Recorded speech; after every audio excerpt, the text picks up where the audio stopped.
But as Secretary of State here, Karen, is that the right distribution channel to have communications? That's what the critics are really asking here. Sure. And why were there no red flags along the way to say, hey, you know, as the Secretary of State of the United States, you should be using official email? Well, here's the thing on that. I mean, a couple of things. Obviously, it was no secret that she was using a private email address. I mean, as you pointed out in the story over there, former Secretary of State Colin Powell had her email address, so it wasn't a secret that she was using that email address. But here's where I think the misunderstanding has come from the beginning of this story. There's a presumption that using personal email is the only form of communication.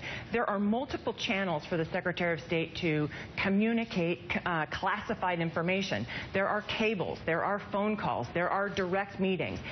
Those are the modes through which she used for classified or sensitive communications.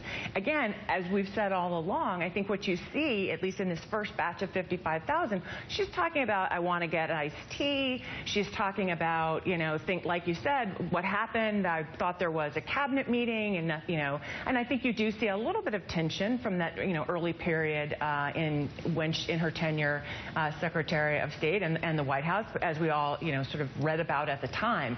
So again, I guess what I would say is, you know, we've made it very clear that in these 55,000 pages, you're not seeing someone who was communicating classified information. She was, you know, these were mundane sort of emails, and again, there were other modes that she used to communicate classified information.